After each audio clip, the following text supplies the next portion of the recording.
All right, it's time to bring in Senator Ted Cruz of Texas and Senator Lindsey Graham of South Carolina. And Senators, wow, okay. Make America great again, baby. I'll tell you what, if I can hear Lindsey... Love is everywhere. If I can hear Lindsey Graham say, make America great again yesterday with a smile on his face, anything is possible. The world is upside down. I want to apologize to Ted for saying he should be killed on the Senate floor. Yes. At least we're not on the Senate floor now. We're in Russell instead. Ted Cruz, you are a pop culture specialist. What would Bill Murray's character in Ghostbusters be saying at the sight of you two together? Well, I think we've crossed the streams, and I think the Stay Puft Marshmallow Man is coming out anytime soon. Dogs and cats living together. Let me ask you guys really quickly. I'll start with you, Lindsey, because Ted, you introduced Rex Tillerson. Were you concerned, Lindsey, about Rex Tillerson's non-answers to Marco Rubio's line of questioning? Yes, I thought Marco did a really good job. Mr. Tillerson is a very accomplished guy, but when it comes to Russia, I want more clarity. I think war crimes were committed under Putin's control and regime, and you know, we'll see if he can clean up his answers. But it's not about his qualifications as much as it is about how he views Russia, and we'll see what happens. And Ted, let me ask you about that. You introduced Rex Tillerson. First of all, tell us why you did, what you know about the guy, and then the same question to you: were you concerned about his non-answers to Marco Rubio's questions on Russia? Well, listen, the purpose of the hearing is to flesh out a nominee's views, a nominee's experience and vision. I introduced Rex Tillerson, number one, because he's a Texan. He's an incredible business leader from my home state. And I think this is a really challenging time. I think the foreign policy world is a mess after 8 years of Barack Obama, and we need a serious leader. And if there's one thing Rex Tillerson is, he is a serious man with experience running a massive global company, negotiating all over the world, and I hope and believe that he is going to be able to help change us from the direction. I mean, you know, right now, our friends don't trust us and our enemies don't fear us. We've got to change that, and I hope and believe we're going to. I'm wondering then why, Lindsey Graham, then, why would it be so hard to say I'm concerned war crimes were committed? Well, I think, number one, you don't want to go into the job naming one of the leaders of the world a war criminal, but here's the problem. You got to deal with Russia as it is, and the bottom line is I think his nomination is salvageable from my point of view. I think he probably is not going to get a lot of Democratic support for some of the other answers he gave. He said Russia did it. That made me feel good about hacking into our elections. He understands the utility of sanctions. He was reluctant to make a commitment about what he would actually do. I get that to a point, but he should have knocked it out of the park. He should have turned to Marco and everybody on the committee and said, I see what they did in Aleppo. I know what they did in Aleppo. It is wrong, and it is time for Russia to pay a price across the board, not just for hacking into our election, but for destabilizing the world. But at the end of the day, Trump's the guy, not Tillerson. I think Tillerson's a very qualified guy, but I'd like to see more strength and clarity when it comes to Russia and the moral clarity that Marco was talking about. Senator Cruz, why will there not then be a second day of hearings so we can flesh out even more, hear more from Mr. Tillerson? Well, listen, that's the decision for the chairman and for the committee. I know I was visiting with a number of members of the committee on the Senate floor last night, and I think their sense was that they had answered the questions. They had gone a lot of rounds, and they felt like their questions were answered, and now the committee has a chance to evaluate what they've heard. They can follow up, as they often do, with more questions in writing, and then they're going to make their decisions, and then the whole body, the Senate, will make our decision. So, Senator Cruz, it's Willie Geist. Do you agree with Senator Graham and Senator Rubio yesterday that Vladimir Putin is, in fact, a war criminal? Look, I've said many, many times that I think Putin is a KGB thug, that his pattern for his entire time in office has been to use brute force to hold on to power. I think he committed an act of war by invading Ukraine.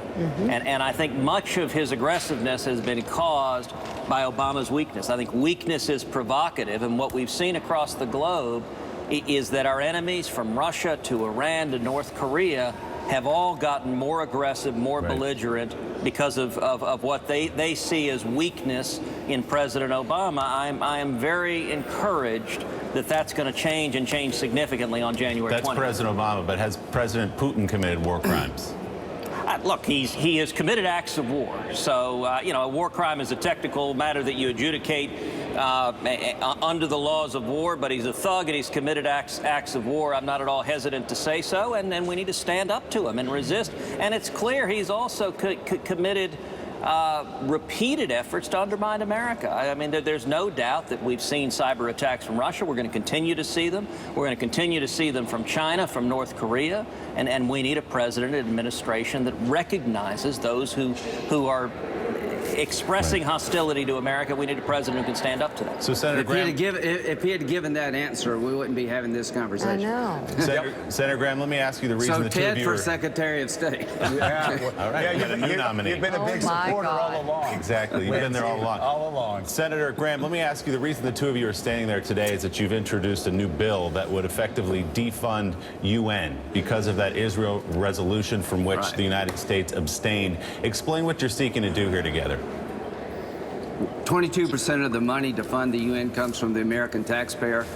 I don't think it's a good investment for the American taxpayer to give money to an organization that condemns the only democracy in the Mideast, takes the settlement issue and say that's the most important and only issue in terms of impediment to peace.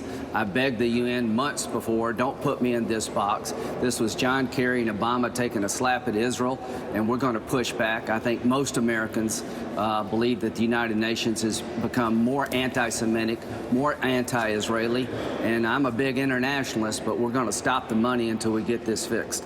And I appreciate Ted's leadership on this. Senator Cruz?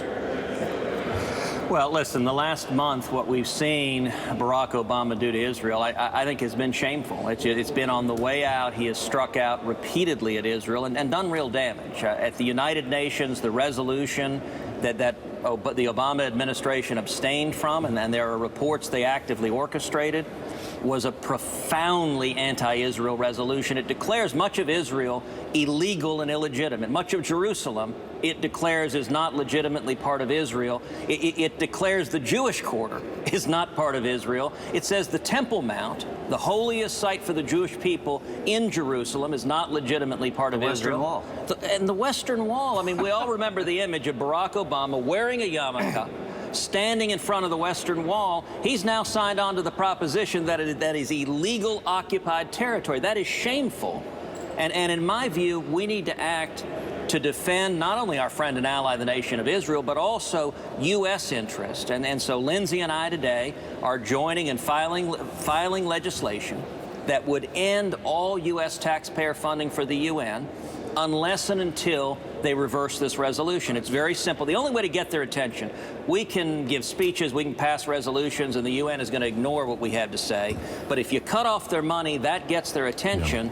Yeah. And I think we've got real prospects of seeing this thing move through Congress and actually turning this thing around. Senator Graham, I want to go back. It's John Heilman here. I want to go back to a different topic and a different piece of legislation. The topic is Russia, and the legislation is your bipartisan bill with Senator McCain to both strengthen, solidify, and broaden the sanctions that the Obama administration is placing on Russia because of the hacks last year. Do you think, on the basis of what you've heard right now from the president-elect and from his Secretary of State designee, that they are anywhere close to where you are with respect to what has to happen now to Russia? Well, number one, I realize I got 1%, so we can let that go. Here's what I think. I think there's a bipartisan desire to punish Russia, not only for hacking into our elections, even though I don't believe they changed the outcome. They tried to disrupt our elections, and they're doing it all over the world. The president-elect said he believed Russia was behind the hacking. That is progress. Tillerson indicates that sanctions are a tool that can be used tool in the toolbox that can be used. So I hope that Tillerson will embrace sanctions if they're passed by the Congress. I predict if we had a vote on more sanctions against Russia today, it'd get 80 votes in the Senate. And so are you comfortable, is Senator John McCain comfortable with the fact that Rex Tillerson will support a sanctions bill if it passes through the Senate?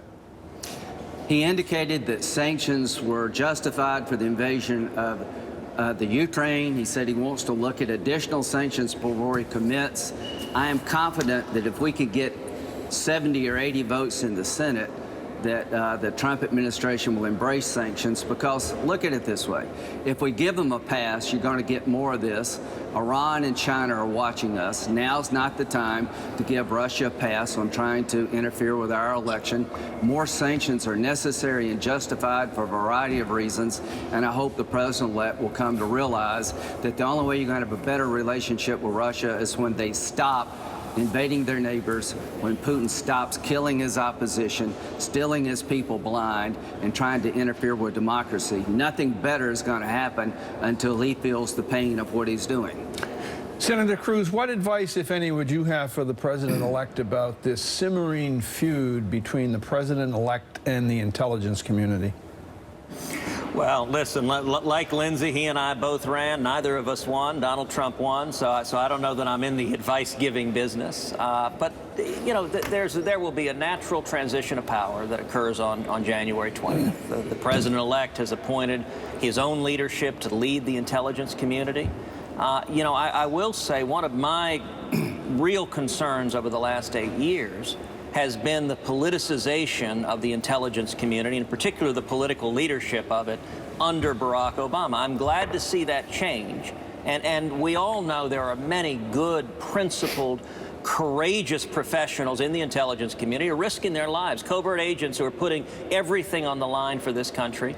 And I know they are every bit as dismayed as I am about seeing the intelligence community politicized and treated as just another political arm of the White House. I hope and believe that's going to change in the new administration. I think that'll go a long way to resolving these issues. Senators Linsey Graham and Ted Cruz, thank you both for being on our show together. I'm glad you worked out that Let's see a hug murder for thing. We'll be in Reno and Yeah, exactly. and Vegas. We're performing all week. It was great to have you We'll buy the both on. tickets. It's Yeah. all Thank you, seriousness. guys. Thank you very much. Appreciate it. We'll be tracking your legislation to defund the UN over the vote on Israel.